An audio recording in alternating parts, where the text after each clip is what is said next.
Menjelang timnas Indonesia melawan Australia, ada sosok yang harus berjuang penuh, yaitu J.I. Jazz. J.I. Jazz harus berjuang penuh mati-matian layaknya mesin tempur, karena untuk klubnya sedang menghadapi degradasi di Serie A. Dalam pertandingan di Serie A yang dimulai pada tanggal 16 Maret tahun 2005, ia harus melawan klub dari Napoli yang diisi striker tangguh yang bernama Lukaku. Harapan J.I. Jazz cuma satu untuk klubnya, dan untuk timnas Indonesia untuk klubnya Venezia. J.I. Jazz harus bertempur agar terhindar dari degradasi. Pastinya ini tidak mudah untuk J.I. Jazz sendiri. J.I. Jazz dituntut untuk mengalahkan Napoli atau harus menahan imbang Napoli agar klub Venezia tidak mendapatkan degradasi. Dengan adanya dukungan serta doa untuk J.I. Jazz, Venezia berhasil menahan imbang Napoli dengan skor 0-0.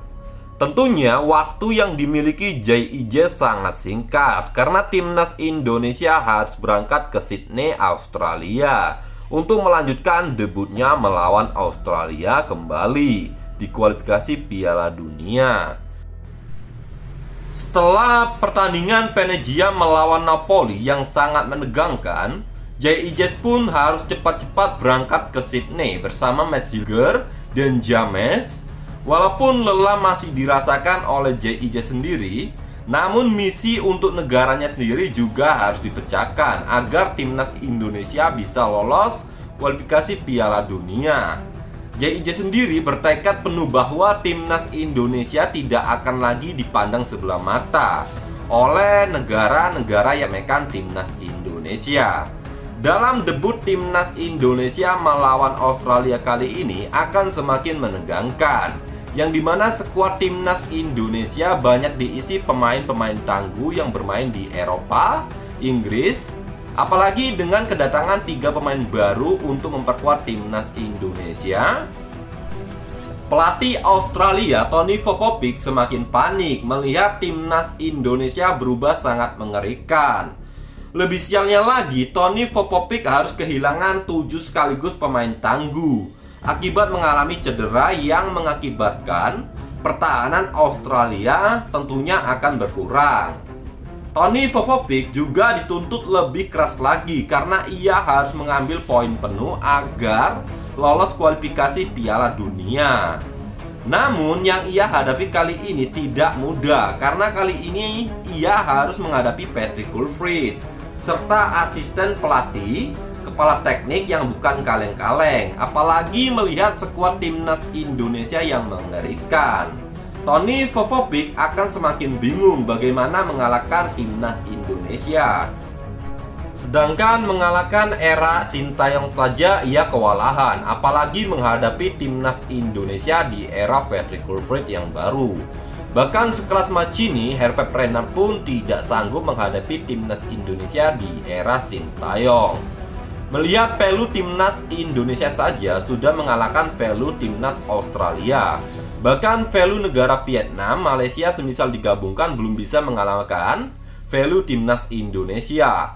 Karena Pelu timnas Indonesia saat ini mencapai 655 miliar.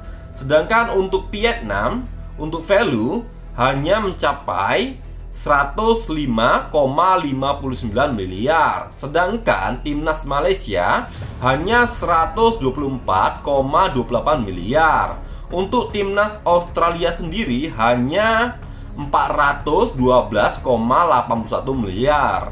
Apalagi pemain-pemain timnas Indonesia yang harga pasarnya mengerikan juga bisa mengalahkan satu skuad negara seperti negara Malaysia. Ia bernama Metzger, bek tangguh timnas Indonesia dengan harga pasar 156,43 miliar. Belum lagi pemain-pemain timnas Indonesia lainnya. Sedangkan pemain termahal Australia hanya Matthew Ryan dengan harga pasar 43,45 miliar. Namun yang bikin kaget juga, Matthew Ryan tidak dipanggil oleh Tony Popovic untuk debut kali ini. Padahal setiap pertandingan di tim senior, Matthew Ryan selalu digunakan. Namun debut kali ini Tony Popovic menggantikan Matthew Ryan dengan kiper yang belum pernah bermain di level senior. Tony Popovic nampaknya malah akan memakai Tom Glover dan Paul Ijo untuk dijadikan sebagai kiper untuk debut Australia melawan Indonesia. Memang hari-hari ini melihat supporter timnas Australia ataupun pencinta sepak bola Australia, banyak sekali yang khawatir tentang takutnya timnas Australia harus tergeser dengan timnas Indonesia. Apalagi pertandingan debut kedua kali ini, pertandingan akan digelar di kandang Australia sendiri. Di Sydney pastinya Tony Popovic semakin kebingungan bagaimana cara mengalahkan timnas Indonesia di era Patrick Kluivert.